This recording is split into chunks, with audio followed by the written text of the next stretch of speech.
Hi friends, வாங்க இன்றைக்கி நம்ம வீட்டில் டின்னருக்கு ஒயிட் சாஸ் பாஸ்தா செஞ்சு காமிக்கிறேன்.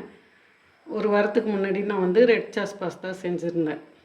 அதனால் அதே மாதிரி ஒயிட் சாஸ் பாஸ்தா எப்படி சிம்பிளாக செய்யலாம் அப்படின்னு சொல்கிறேன். நான் ஹோட்டல் மாதிரி நிறைய ஐட்டங்கள்லாம் போட மாட்டேன்.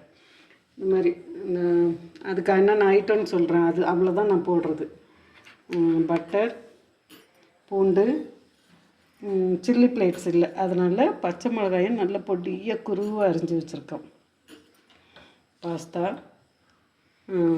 ஒரு ஸ்பூன் மைதா, பால், ஆரிகானோ, சீஸ். ஆக்சுவலி நைட்டில் இந்த சீஸ் போட்டெலாம் ரொம்ப சாப்பிடக்கூடாது.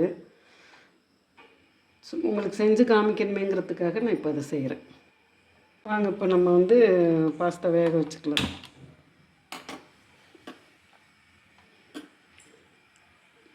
தண்ணி நல்லா கொதித்ததுக்கப்புறம் பாஸ்தாவை போடலாம். இந்த பாஸ்தா 8லேருந்து 10 நிமிஷம் வரைக்கும் வேக வைக்கலாம். இப்போ அந்த மாதிரி தான் கவருக்கு பின்னாடி போட்டிருக்கு. 8 to 10 மினிட்ஸ்னு போட்டிருக்கு. இப்போ தண்ணி கொதிக்குது, பாஸ்தாவை போட்டுக்கலாம்.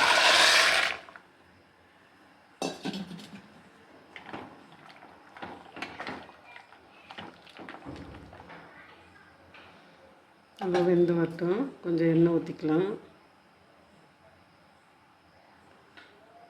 கொஞ்சம் உப்பு, கொஞ்சமாக உப்பு போட்டு நல்லா வேக. பாஸ்தா வெந்துருச்சு.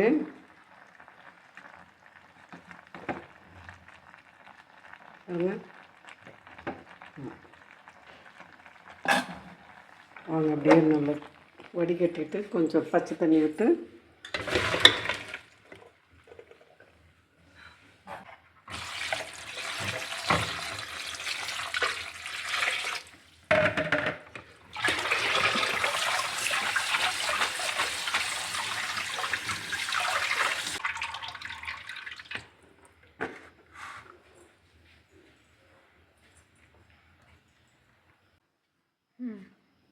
வாங்க இப்படி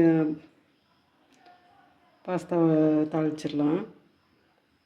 தாளிக்கவா போகிறோம்? ஆமாம், அதுவும் பட்ரு இந்த ஐட்டங்கள்லாம் போட்டால் அதுவும் பேருக்கு தாளிக்கிறதுன்னு தானே சொல்கிறது. அதான் வேக வச்சு எடுத்துட்டோம்ல, அடுத்து தாளிக்கிறதுன்னு. ஒயிட் சாஸ் பாஸ்தா தாளிக்கலாம். பாத்திரம் காஞ்சிச்சு. பட்டர் போட்டுக்கலாம்.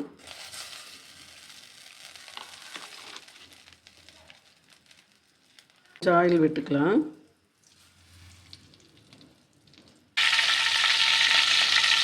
பட்டர் காஞ்சிருச்சு. பூண்டும் இந்த பச்சை மிளகாய் இந்த எண்ணெயிலேயே போட்டுக்கலாம்.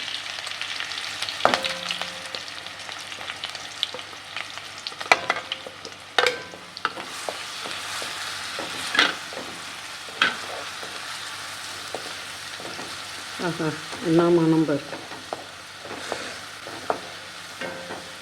பட்டருக்கும் பூண்டுக்கும் அந்த பச்சை மிளகா ரொம்ப பொடியாக அரிஞ்சிருக்கிறோம் பார்த்தியா. அந்த பொடியாக அரிஞ்சதுனால அது அப்படியே சுருங்கிருச்சு உடனே. ஃப்ளேவர் நல்லா இருக்குது, வாசம் வரும்.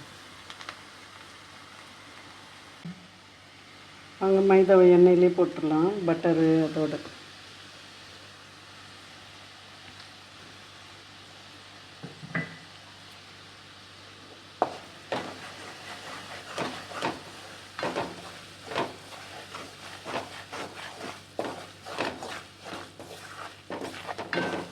எதுக்கு மைதா போடுறோம்? மைதா அந்த கெட்டித்தன்மை கொடுக்கறதுக்காக தான். அப்போ கார்ன்ஃப்ளவர் போடலாம்ல? அதோட டேஸ்ட்டு வேறு, அதோட டேஸ்ட்டு வேறு. ரெஸ்டாரண்ட்டில் மைதா தான் போடணும்னு ஒரு கான்செப்ட் இருக்கும்போது நீ போய் கார்ன்ஃப்ளவர் போட்டால் அது எப்படி இருக்கும்? புதுசாக உருவாக்கலாம். இன்னும் அது கஞ்சித்தன்மை. கார்ன்ஃப்ளவர் ஒரு கஞ்சித்தன்மை உள்ளது. இதுவும் கஞ்சிக்கு யூஸ் பண்ணுவாங்க, ஆனாலும் இது ஒரு கெட்டித்தன்மை கொடுக்கும் அந்த ஃப்ளேவர். பால் ஊற்றிக்கலாம்.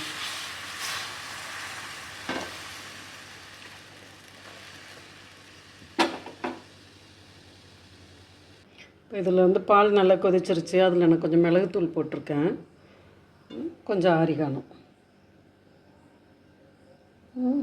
நல்லா அப்படி தேய்ச்சிட்டு போடுங்க, அப்போ நல்ல ஃப்ளேவர் நல்லா இருக்கும்.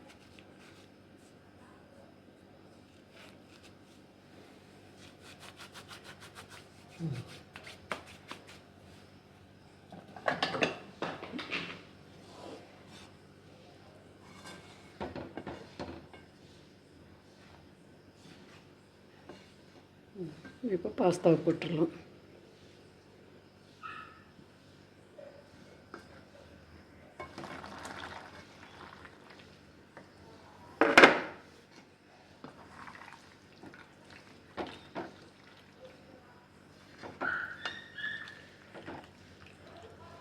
கொஞ்ச நேரம் அந்த சூட்லேயே இருக்கட்டும்.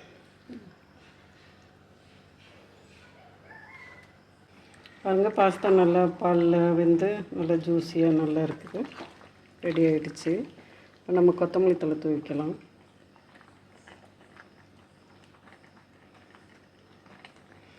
கொத்தமல்லி தழைலாம் ஆப்ஷனல் தான், எங்களுக்கு பிடிக்கும்.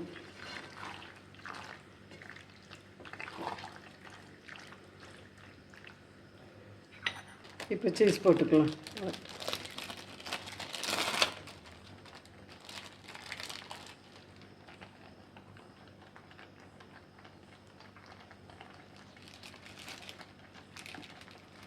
White sauce pasta ready.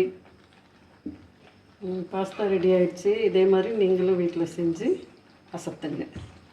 பாய்.